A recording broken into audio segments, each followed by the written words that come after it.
Good morning, ladies and gentlemen. This is Clueless 8, and this is the pre-market AM report for July 21st, 2015.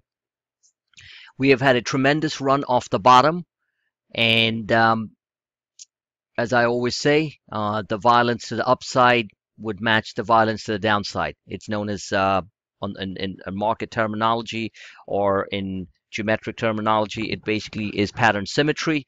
And believe it or not, human behavior works in patterns, and it never ceases to amaze me that traders and investors always find it rather bewildering why things, why some of these reflex bounces off the lows are this violent and straight up.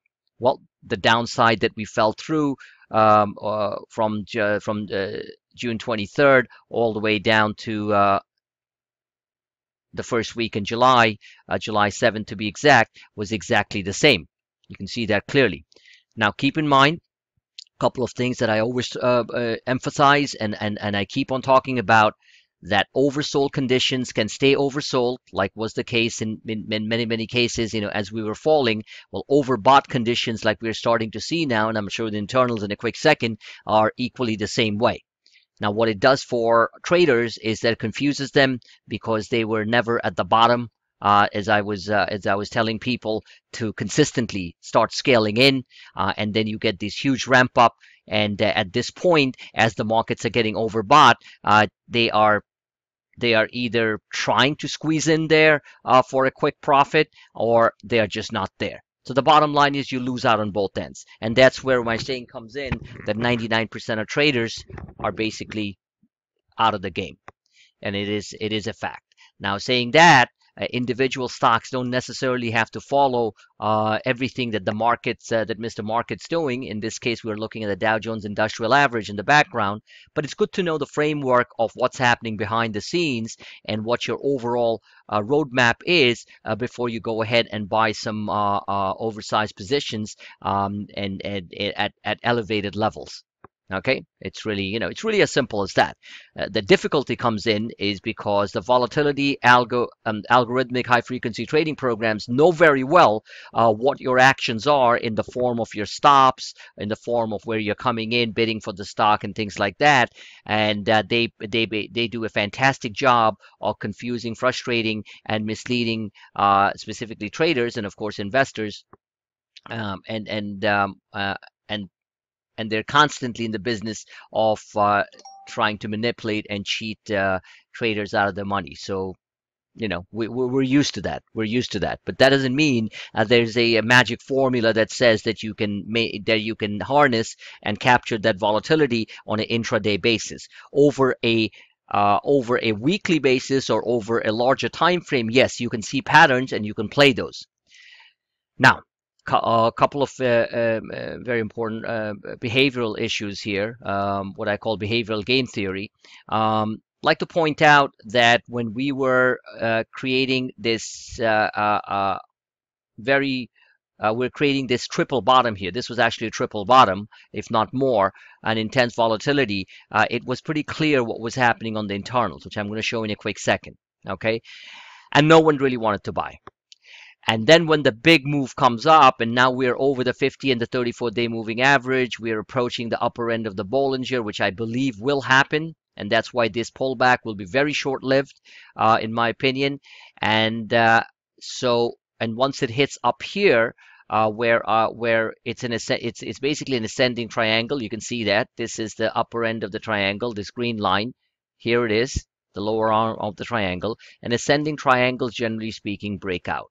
So there's a very strong possibility that after a corrective pullback, the keyword is after a quick corrective pullback, which could be a retest of the 3450 line. I've shown that clearly, which means slightly below, somewhere between 17,800 to 18,000 or 17,900. Corrective pullback, I believe, or it could be even test the if this is the left shoulder, which I showed that in my charts, and this is the head.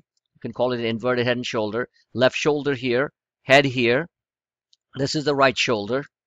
Okay. Even a slippage down here towards the 17,700, which almost seems unimaginable given the strength in the market, but it can happen within a matter of half an hour. I'll tell you that, and we should be very well prepared for it. Even from these levels, pattern symmetry dictates that we could go higher. So this is the pattern that we're following right now. Now my track record has been extremely has a very high win ratio when it comes to market forecasting. So I would say that this probably happens. Okay, either we come down and test the 50 and the 34, okay, which is around this level. You can see that, and some of my more micro charts posted on this Twitter real-time feed clearly show that. Or we slip below, create a scare in the market, test the right shoulder here, which is the lower end, which is around 17,700, and then we make a huge bounce from here. That probably happens in the latter part of the month after we have a quick corrective pullback sometime in the next 24 to 48 hours.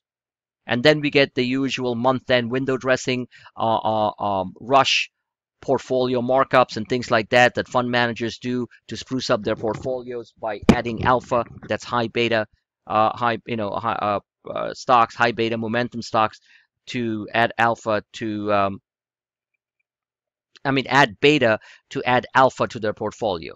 So adding high momentum stocks, the Apples, the Netflixes, the Pricelines, and things like that, to add alpha, that's excess return or percentage return to their portfolios to show when they close their books for July 30th. Okay, and that's the standard procedure. That generally happens within the last 3 to 5 days, business trading days of the month. So saying all that, if it comes down to 17,700, expect a very sharp bounce. This is an inverted hand shoulder. It's also a market structure low. These are standard technical patterns. And then once it hits here, it's just not going to stop. In my opinion, it'll overshoot. If it overshoots, then it overshoots, and we'll take it from there. Then we also have the blue lines are a rising wedge, right? The top of the wedge is around 18,400. That correlates to about 2150 on the S&P 500. I've been talking about this for weeks, and I believe that we do hit 2150. But in between, there is going to be a slight corrective pullback, and that's standard procedure. Fair enough? All right, good. Now let's get all these lines out of here and take a look at the S&P 500. And the S&P 500 on the daily is a perfect trading band. This is oh, I forgot to mention some very important thing here. That's the stochastics. So let's look at the stochastics of the internals. We were extremely oversold. And as long as the stochastics are moving up, it didn't matter what the volatility was, even though it's very hard to handle during the day. Let's face facts. When you have real money, your real money running in the market, and you see your P&L moving around like crazy, you start to make all kinds of stupid decisions. We all know that. And that's why I say your P&L is your worst enemy as a trader, because by keeping an eye on that, you keep losing by not taking in trades, which are humongous 4, 5, 6, 7, 800, in some cases 1100, 1400% type of returns. We have already witnessed that, and we have acted on it in the form of Google, Netflix, Priceline, you name it. So saying all that, it's good to keep an eye on the P&L, but it's stupid to use the P&L as your radar, as your GPS to navigate trades. I talk about these things, and I explain these things and how to maintain your sanity and keep a rational emotional quotient or rational emotional balance for traders in my advanced coaching sessions, and I highly encourage everyone to basically join those. So here we are extremely overbought. Now overbought conditions can remain overbought. It doesn't have to just collapse in one day. It remained overbought here. See that? That was the ramp up in February. So is it possible that it remains overbought, alleviates the conditions slightly by coming down maybe here on the stochastics to about 80s and then move from here? Very possible. Now remember that we can't go above 90. That's a given. You can't go over 90 on the stochastics on the RSI. That's like going crazy. So if that happens, we pull back a little bit, or maybe we don't pull back, and maybe these hedges that I have don't work. That's why it's called a hedge. But any opportunity I see to get out of these hedges for a percentage gain, I will certainly act on it. So saying all that, we have it could come down here. and it doesn't necessarily need to get oversold. If it gets oversold, that means we're going to come down and test those levels that I just showed on the Dow Jones just a few minutes ago, and that would be, you know, in that 17,700 range. If that happens, then we are going to get oversold. Another major buying opportunity shows up, right? However, we could just basically frustrate the hell out of shorts, or tactical shorts like myself, and just waddle around here and then make a move from here. It's happened before. But now when that happens, you know, people just completely give up, and there is a possibility, and it's happened before, as you know, there's a fake move up, and then you sort of crash down. It happened here back in November, back in December. The last leg of the you know, false move up in the stochastics, and then completely give in, right? Like that. Now, complete give-ins only happen, not only happen, they happen a lot these days, in fact. So it could be a news flow out of Greece that, you know, the parliament did something really wrong. I mean, it's really stupid, and the Germans, you know, saying, that's it, we're not going to give any more money, even though the deal's getting approved, nothing is written in stone. Or it could be a very bad earnings report from one of the big wigs. And I'm not talking about IBM. IBM is a legacy company. I'm talking about some of the more hot ones, like the Apples, the Pricelines, you know, that type of company. Or it could be what do you call it? A political move out of Capitol Hill in DC, something to do with taxes. You know, there's a lot of talk about taxing capital gains, anything of that sort. A geopolitical event, whatever the case may be. So, and that could push all the way down here, test the bottom of the wedge, and of course at that point the lows from just a week ago come into play. All right, so all that is possible. But just from a technical perspective, with the short term, I expected to test the 50 and the 34 move from here. Now we're quite overbought here, so either a slight move down here to test the upper end of the stochastic RSI, or even the lower end would be very welcome. All right, so that's one. Now, let me just show you the S&P 500 quickly before I show you the VIX. Here's the trading band. We're on the top of the trading band. It doesn't take a rocket scientist to figure out that at this point you normally have a reset. Okay, that's what I keep talking about, reset. It could break out. Anything can happen, and we could go to 2150 and above. But on this one move, doing that without having a minor reset, to me, just seems just seems extremely euphoric. So there's technical euphoria. There's no retail euphoria because retail investors are not involved in the market in any large degree. So I'm not too worried about that. I still believe the bull market is very much intact. So here we are. We could test the lower end around 2060, 2070, and then move from here. So all these patterns are valid. Okay, all these patterns are valid. Could be just the one here to test the 50 and 34 and the 50. That's around 2090, 2100 S&P, and a move from here is also very likely. But a quick corrective move is very welcome, as you can tell from my, from my analysis. And I've been very right on these things before.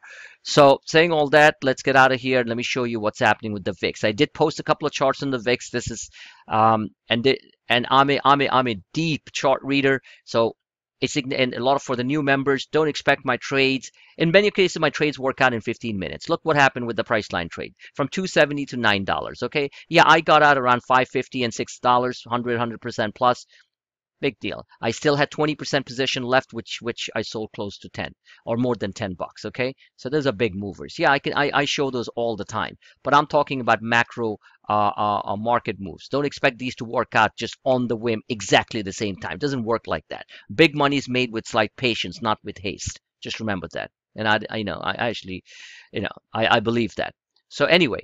So saying all that, here's the VIX. So if you study the VIX very carefully, you can see here that the VIX is extremely oversold here, and these are big money trades. I mean, you can buy some SPY shorts here, and on a 100-point drip in the market, you can make 200% plus on your money.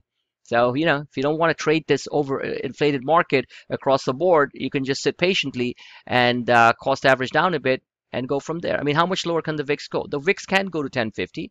I did say that the VIX would reach these levels. These are my drawings from a couple of weeks ago or a week ago from the highs. I did say we were going to hit here. So all these were correct. So now that the bears are capitulating, is a time to basically have the bulls like us start to ease back a little bit, because bear capitulation is the first sign that the market needs a reset. That's contrarian game psychology, game theory psychology, obviously. So here we are. We have a little green candle here. So it's a move up over this downtrend line that's around 13. Would move up quickly into this gap that's around 15 to 16. All right.